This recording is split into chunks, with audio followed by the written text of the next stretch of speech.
प्यारे दोस्तों नमस्ते। कैसे हैं आप सभी लोग। मुझे उम्मीद है कि आप सभी लोग अच्छे होंगे। तो देखो बच्चों, आज हम फिर से कंटिन्यू करने वाले हैं हमारा चैप्टर नंबर 5।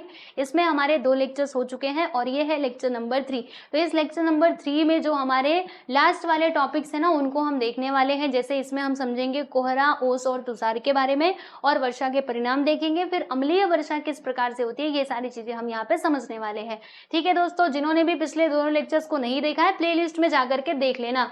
ठीक है, आप लोगों को मैंने बता दिया, प्लेलिस्ट में जाओगे सारे वीडियोस मिल जाएंगे। तो चलो बच्चों, हम स्टार्ट करते हैं। यहाँ पे हम जानते हैं कि कोहरा, फिर ओस और तुषार किस प्रकार से ये बनते हैं। तो हमेशा याद रखना, ये तो जो हमारा वायुमंडल में स्थित वाष्प है ना, या तो उसका सघनीभवन होता है या फिर उसका घनीभवन होता है, तब जाके ये जो कोहरा, ओस और जो तुषार है ना, वो हमें देखने के लिए मिलते हैं। सघनीभवन का मतलब क्या होता है, जब वाष्प से वो बन जाता है पानी की बूंदे। और घनीभवन यानी क्या होता है, सॉलिडिफिकेशन, यानी कि जब वो मान लीजिए पानी की बूंदे हैं और वो बन गई है ठोस यानी बर्फ जैसे, तो वो हो गया हमारा घनीभवन। तो इस कारण से ये कोहरा, ओस और तुषार हमें देखने के लिए मिलता है। भूपृष्ठ के समीप हवा की परतों का तापमान कम होता है। तापमान कम होने पर भूपृष्ठ समीप के हवा में स्थित वाष्प का क्या हो जाता है, सघनीभवन हो जाता है। यानी कि देखिएगा, जो हमारा भूपृष्ठ है, अब इसके समीप हवा की परतों का तापमान यदि कम होता है, तो तापमान कम होने पर भूपृष्ठ के समीप के हवा में स्थित जो वाष्प है वो क्या हो जाएगा, उसका घनीभवन हो जाएगा, यानी वो छोटी छोटी बूंदें बन जाएंगी।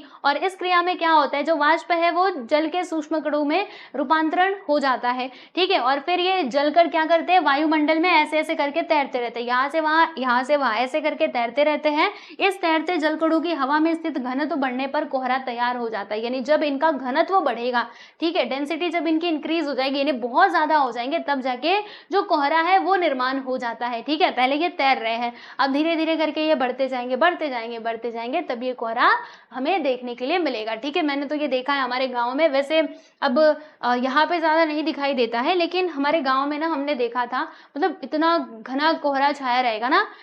मैं यहाँ खड़ा हूँ, मतलब मैं यहाँ खड़ी हूँ और आप मेरे से एक हाथ, मतलब 2 हाथ की दूरी पे रहोगे, ठीक है, 5 मीटर की दूरी पे, 10 मीटर की दूरी पे, तो भी मैं आपको देख नहीं पाऊंगी कि यहाँ पे कौन सा व्यक्ति खड़ा है। अगर मुझे उसे देखना है तो भाई वो कोहरे के बीच में से जाकर के उसको देखना पड़ेगा कि हाँ हाँ ये वही आदमी है। ठीक है, ऐसे तो ये होता है कोहरा।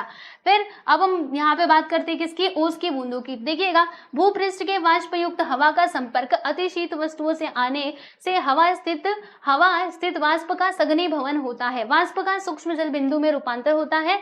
ऐसे जल बिंदु ठंडे वस्तुओं के पृष्ठभाग पर चिपकते हैं, इसे ही ओश बिंदु कहते हैं। ओश बिंदु किसको कहते हैं, देखो वही फिर से होगा कि हवा में, मतलब जो वाष्प युक्त हवा है ना, जब वो ठंडे चीजों के संपर्क में आएगी तो क्या होगा, उसका सघनीभवन हो जाएगा, वो बारिश ये बूंदे में रूपांतरित हो जाएगा। फिर ये जो जल की बूंदे है ना छोटी छोटी, ये क्या करती है, जो ठंडी वस्तु होते हैं ना उसके पृष्ठ भाग पे, उसके ऊपर जाकर के वो चिपक जाती है। इसीलिए देखिएगा, ठंडी के सीजन में जब हम खेत वगैरह में जाते हैं तो देखते हैं जो ये पेड़ पौधे रहते हैं, जो हमने गोभी वगैरह मतलब लगाया रहता है, उसके पत्तियों पे आप देखेंगे ना तो आपको पानी की छोटी छोटी बूंदे दिखाई देंगी। उसे हम क्या कहते हैं, ओस कहते हैं, क्योंकि वो पत्तियां ठंडी होती है तो उसमें जाकर के वो चिपक जाते हैं। तो यहाँ पे इसी चीज को ओस कहा जाता है। ठीक है, समझ में आया। अब तुषार की हम बात करेंगे, यानी जो बर्फ होता है, हिम, इसकी बात करेंगे। देखिएगा, जब हवा का तापमान कैसा होता है, 0 डिग्री से कम, यानी द्रवणांक बिंदु से भी कम हो जाता है, तो फिर क्या होता है, देखिएगा कि कम होने पर वस्तुओं के पृष्ठभाग पर जो चिपके हुए ओश की बूंदें होती है ना, वो जमने लगती हैं, वो जम जाती हैं।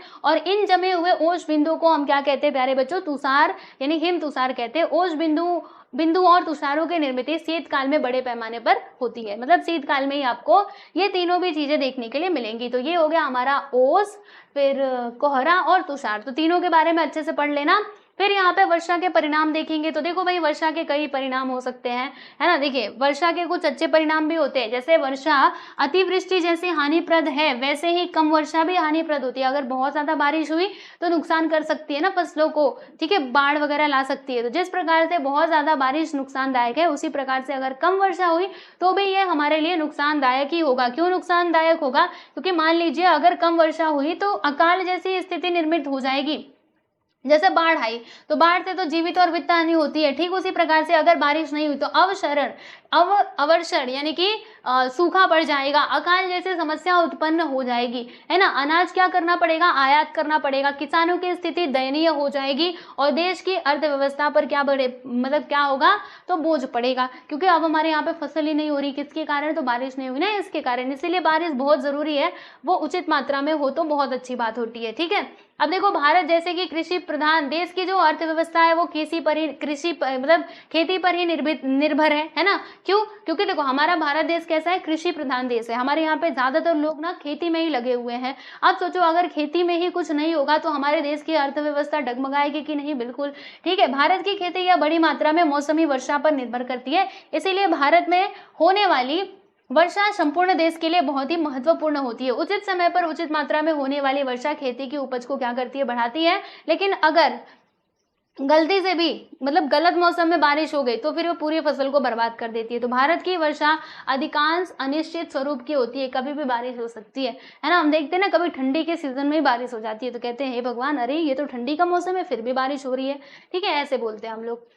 फिर क्या, फिर आगे देखो, अति घने कोहरे के कारण दृश्यमानता कम होती है, यानी जब बहुत ज्यादा कोहरा छा जाएगा तो हम पास पास वाली वस्तुओं को ही नहीं देख सकते। इसके कारण जो रेल मार्ग होते हैं, सड़कें होती है ना, जल मार्ग, हवाई मार्ग, इसका विपरीत, मतलब इसमें ना, मतलब विपरीत प्रभाव पड़ता है, ठीक है। जैसे मान लो आप ट्रेन चल रही है, अब कोहरा छाया है बड़ा भयंकर, तो क्या होगा, ट्रेन को दिखेगा ही नहीं उसको कहाँ पे जाना है, या फिर गाड़ी चल रही है तो उसको भी नहीं दिखेगा। तो एक्सीडेंट्स जो है ना वो विंटर सीजन में काफी ज्यादा हमें देखने के लिए मिलते हैं, क्योंकि ड्राइवर फिर देख नहीं पाता और फिर वो उधर लेकर के चला जाता है और फिर पता चलता है अरे वहां पे तो कोई खड़ा था या फिर गाड़ी चल रही थी, ठीक है।